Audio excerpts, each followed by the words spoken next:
ये दोनों और इनके दोस्तों को या नशा का आदत था, या गांजा पीना या शराब पीना या थर्मल इंजेक्शंस लेना, तो आदत था ये लोगों को। वही आदत की वजह से उस दिन भी सेकंड के रात को भी इन्वेस्टिगेशन में पता चला कि रात में ये दो जने, इरफान और अकरम, इनका दोस्त है, ये दोनों भी जो इंतकाल है उनके दोस्त हैं दोनों, ये दोनों मिलके नाशा करके जहांगीर को कांटेक्ट करे, थर्माइन इंजेक्शन है क्या लेंगे बोल के पूछे, तो उन्होंने उनका पहचानत का कल्याण है, उसको पूछ के मैं मालूम करके बोलता हूँ बोल के वो शिवा और कल्याण वो दोनों को कांटेक्ट करा करे, तो फाइनली आकाश बोलने वाला जो थर्मल इंजेक्शन से इससे पहले मेडिकल लाइन में हॉस्पिटल में वार्ड बॉय का काम कर रहा था ये, वो वहां से चोरी करके ये लोगों को थर्मल इंजेक्शन, और वार्ड बॉय है उन्होंने मेडिकल लाइन में नॉलेज है, जहाँ मिलते थर्मल इंजेक्शन विटामिन, जिसे थर्मल इंजेक्शन ला के वो ज्यादा रेट में ये लोगों को बेचता था। वो थर्मल इंजेक्शन नहीं है मेरे पास, अलबत्ता दूसरा एनेस्थेटिक मेडिसिन है, वो भी अच्छा काम करता है बोल के, ये इंजेक्शन एथरेनियम बोल के इंजेक्शन का वायल का फोटो डाल के, ये होना तो है मेरे पास, 4 वायल है देता हूँ बोले, तो ये लोग जाके जहांगीर और उसका दोस्त कल्याण जाके वो लोग कलेक्ट करके ला लिए, और बाकी दोनों को, कल्याण को और इसको इरफान को बुला लिए, वो लोग भी 2 सिरंज लेके आए। चारों बैठने के बाद इरफान एक सिरंज में इंजेक्शन फिल करके यहाँ मस्जिद के अपोजिट ब्रिज के नीचे ऑटो में बैठ के, इरफान के ऑटो में बैठे वो लोग, बैठ के उन्होंने एक इंजेक्शन फिल करके इरफान इरफान फिल करके अकरम को थोड़ा इंजेक्शन दिया। वो इंजेक्शन लेते ही दोनों अनकॉन्शियस हो गया अकरम। ये बेसिकली ये इंजेक्शन जो है एथरेनियम, ये सर्जरी के वक्त एनेस्थीसिया इफेक्ट आने के लिए देते हैं, और मजल रिलैक्सेंट के वास्ते पूरे मजल्स रिलैक्स हो जाते हैं इससे, जो सर्जरी के वक्त जो इंक्यूबेट करते हैं वो ट्यूब, ये ट्रैकिया में ऑब्जेक्ट ऑब्स्ट्रक्शन है ना बोल के, वो रिलैक्स होने, पूरे मजल्स बॉडी के पूरे मजल्स रिलैक्स होने और एनेस्थेटिक इफेक्ट के लिए देते हैं। जो इंजेक्शन जनरली डॉक्टर ओपिनियन के हिसाब से 2 ml दिए तो जान का खतरा रहता, स्टडी करके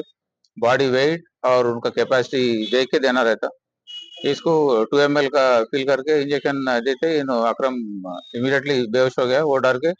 कल्याण बोलने वाला वहां से भाग गया। बाद में इसको जब होश आया ये अकरम को, ये दोनों जहांगीर और इरफान दोनों अनकॉन्शियस ऑटो में मुंडी बाजू डाल के बैठे हुए दिखे। चेक करा तो शक आया उसको, अनकॉन्शियस है, कोमा में सर का है बोल के, उन लोगों का फोन से ही एक स्नैप निकाला, फिर उनके पास रख दिया,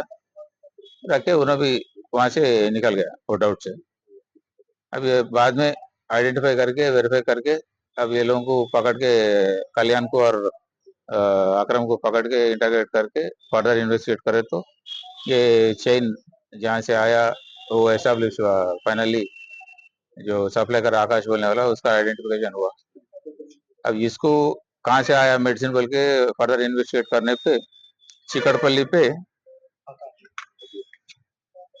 हॉस्पिटल, एबीएस हॉस्पिटल बोल के है, वो हॉस्पिटल में वार्ड बॉय का काम कर रहा है। इससे पहले एमएनजे कैंसर हॉस्पिटल में काम कर रहा था, जिसके नशे के वजह से वहां से निकाल दिए, और एक जगह काम कर रहा हॉस्पिटल में, वहां भी ऐसा नशा करके आ रहा नागरिक को बोल के निकाल लिए। अब ये हॉस्पिटल में 1 महीने से कुछ काम कर रहा, ये एबीएस हॉस्पिटल चिकटपल्ली में। वहां पे एक सर्जरी था 26 तारीख को, वो सर्जरी के लिए 25 तारीख को हॉस्पिटल का चेयरमैन न्यूरो सर्जन है जयपाल रेड्डी साहब, वो डॉक्टर ऑर्डर दिए, तो उनका मैनेजमेंट जो देखता है मेडिसिन का, विकारुद्दीन बोल के, नर्सिंग सेकंड ईयर स्टूडेंट है, पार्ट टाइम हॉस्पिटल में काम कर रहा, मैनेजमेंट करता हॉस्पिटल का, फार्मेसी और मेडिसिन पूरा। ये लोग इंडेंट लगा के ये मेडिसिन मंगाए, ये शेड्यूल्ड एच ड्रग है, इस पे प्रिकॉशंस में लिखा हुआ रहता है कि ये मेडिसिन लेने से पैरालिसिस आने का चांस रहता, अंडर प्रिस्क्रिप्शन रखना, और फ्रीजिंग टेम्परेचर में प्रिजर्व करना, दूसरों के हाथ नहीं लगना बोल के उस पे कंडीशंस में लिखा हुआ रहता। और तो शेड्यूल एच ड्रग को हॉस्पिटल या फार्मेसी में जो प्रिजर्व करते शेड्यूल एच ड्रग का रजिस्टर रहता, जो भी आया मेडिसिन उसमें एंट्री करना और विद इन्वेंट्री इंडेंट आया तो ही सर्जरी को देना वो मेडिसिन, उसमें एंट्री करके देना। और हॉस्पिटल का मेडिकल शॉप से हॉस्पिटल में सर्जरी को जा रहा था भी इंटरनल बिल रेज करके वो बिल भी एंट्री करके वो मेडिसिन देना। वो तो हिफाजत से रखने का मेडिसिन है। ये लोग लापरवाही से 25 वाइल्स आए उसके, और 25 वाइल्स में से उस दिन सर्जरी के लिए 4 वाइल यूज करें, बाकी 21 वाइल्स वो ऑपरेशन थिएटर में वैसे ही छोड़ दिए। ना फ्रीजिंग टेम्परेचर में रखे, ना उसका रजिस्टर मेंटेन करे, ना प्रॉपर रिकॉर्ड मेंटेन करे। वो 21 में से आकाश बोलने वाला 4 वाइल चोरी करके ला लिया। हालांकि उसका रेट 50 रुपए रहता, उससे ज्यादा ना रहता, बट ला के